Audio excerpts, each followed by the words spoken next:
Good morning students. अब मैं आपको बताती हूँ कि हम पाइथन में इफ़ एल्स स्टेटमेंट्स कैसे यूज़ कर सकते हैं। ठीक है। अब पहली बात, ये इफ़ एल्स का मीनिंग क्या होता है, कैसे करना होता है, ये चीज़ें हमारे को पहले पता होनी चाहिए ताकि हम इसे आसानी से समझ सकें।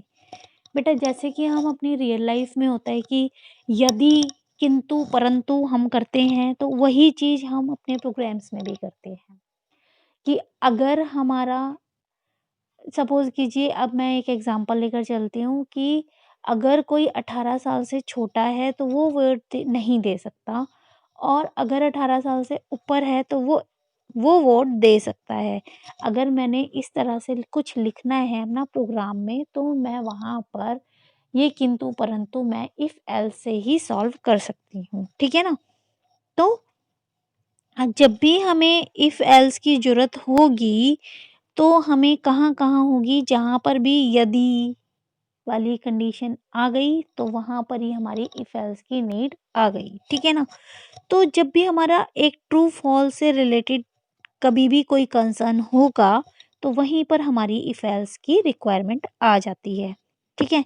तो सबसे ज़रूरी बात है कि इफ एल्स हम यूज़ क्यों करते हैं, ये क्लियर हो गया होगा। क्योंकि हमारा पाइथन में हम प्रोग्राम लिखेंगे, प्रोग्राम लिखने के लिए हमारे को जो बेसिक्स चाहिए वो हम ऑलरेडी सीख चुके हैं कि हमें इनपुट कैसे लेना होता है, हमें आउटपुट कैसे शो करना होता है, हमें कुछ प्रिंट करवाना है तो वो कैसे कराना होता है, ये सब हम ऑलरेडी सीख चुके हैं। तो अभी फिर मैं आपको एक एग्ज़ाम्पल में सिखाती हूँ कि अगर हमारे को, देखिए, अगर मेरे को कोई एक स्टेटमेंट है और उसमें यही पूछना है, जो भी मैंने आपसे एग्ज़ाम्पल कहा, कि मेरे को ऐज की लिमिट चेक करनी है कि अगर कोई greater than and equal to 18 है, तो वो वोट के लिए एलिजिबल है, अदरवाइज़ वो वोट के लिए एलिजिबल नहीं है। यही मुझे प्रोग्राम के थ्रू दिखाना है। तो मैं कैसे लिखूँगी? मैंने ये लिखा ऐज, ठीक है? अब ऐज मैंने जब लिखा, तो ऐज लिखते ही ये हमारा ऐज हमारा क्या है? वेरिएबल, इक्वल टू, फिर मैंने लिखा इंट, फिर ब्रैकेट लगाया और इनपुट, एंटर योर ऐज, कि भई अपनी ऐज एंटर करो। अब जैसे ही इस वेरिएबल के अंदर ऐज जाएगी, ठीक है? जैसे ही इस वेरिएबल के अंदर ऐज जाएगी, वो ऐज अगर आपने लिखी 15, अगर आपने 15 लिखी है, तो if age greater than equal to 18, अब आपने तो 15 लिखी है, तो ये तो ग्रेटर नहीं है, क्योंकि आपका, तो ये आपका फॉल्स कंडीशन हो गई। अगर आपकी फॉल्स कंडीशन आ गई, तो आप वोट के लिए एलिजिबल नहीं हो। ठीक है? और अगर आपने ये लिखा है कि आप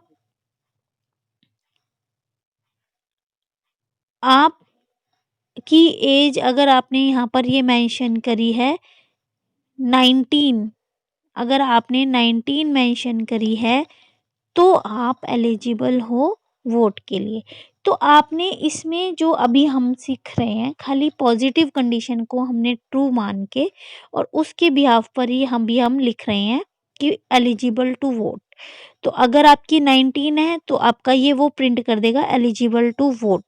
पर अगर आप छोटी एज के रह गए, तो अभी हमने उसके लिए कुछ मेंशन नहीं करा है, इसे भी अभी मेंशन मैं करना सिखाऊंगी।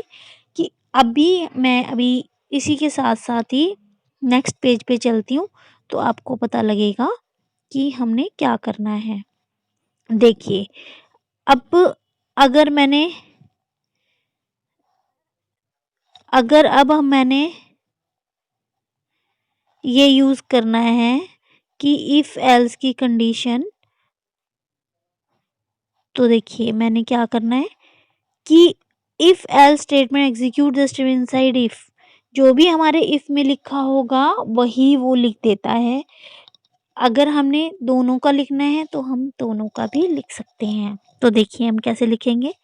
अब मान लीजिए मैंने दो नंबर्स का डिफरेंस निकालना है, तो और उसके लिए मैं कैसे करूँगी। ठीक है?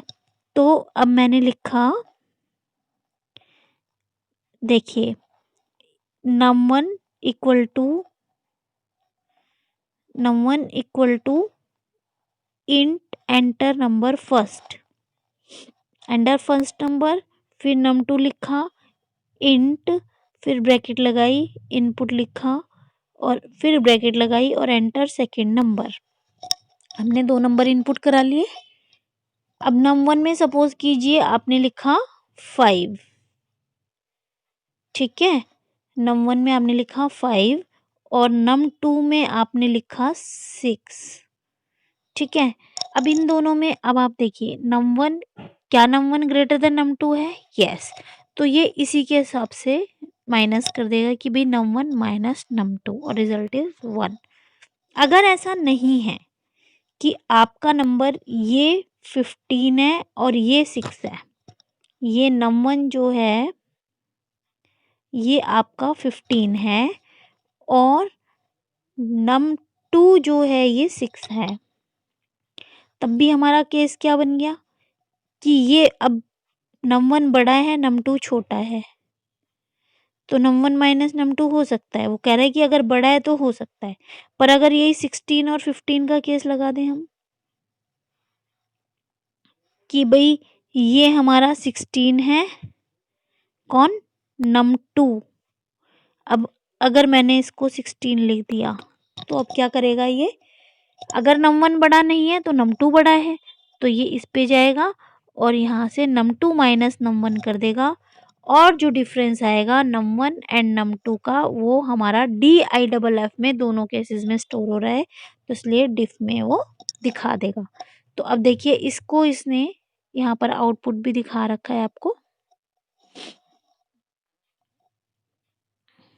देखिए। अरे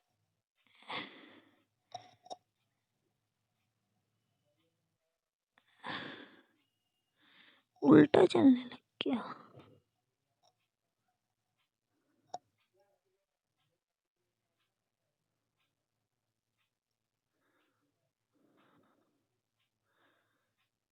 देखिए इसका आउटपुट आपको दिख रहेगा कि अब हमने इसमें क्या करा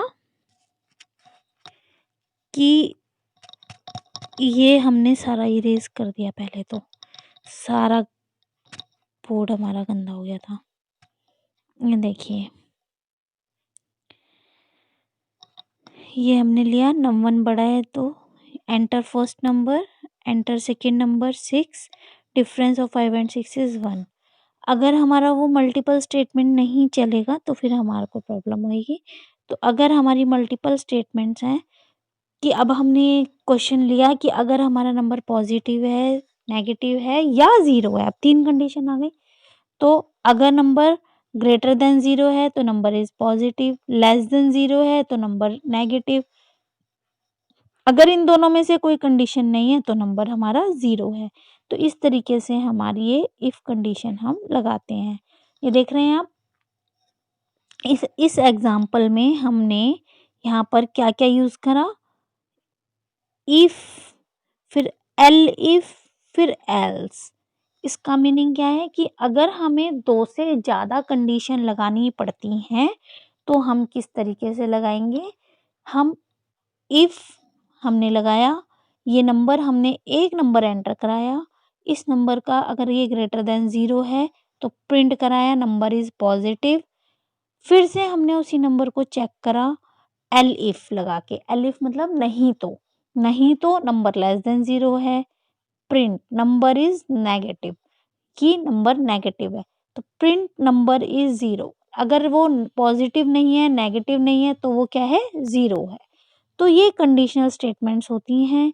तो जब भी हमारा कंडीशनल स्टेटमेंट हम लगाएंगे तो हमें इंडेंटेशन का भी खास ख्याल रखना पड़ेगा, क्योंकि हमारा जो पाइथन है इसमें ये बहुत मैटर करता है कि ये जो हम आप देख रहे हैं कि यहाँ पर हमने लिखा नंबर, यहाँ पर हमारी अगली ही नंबर के नीचे ही हमने लिख दिया इफ नंबर, बट जब हम प्रिंट लिख रहे हैं तो हम एक टैब स्पेस देकर तब लिख रहे हैं प्रिंट। ये हमारे को हमेशा ऐसे ही लिखना होगा, ठीक है।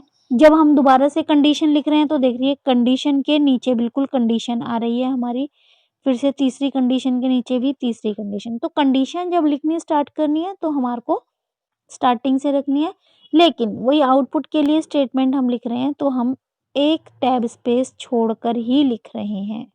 पूरा टैब स्पेस छोड़ देते हैं, फिर हम लिख रहे हैं।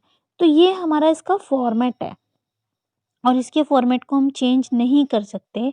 तो इस चीज़ का आपने बहुत ज़्यादा ध्यान रखना है कि अगर हम पाइथन में कोडिंग कर रहे हैं, तो हमें इन चीज़ों का ध्यान ज़रूर रखना है। ओके बेटा, थैंक यू।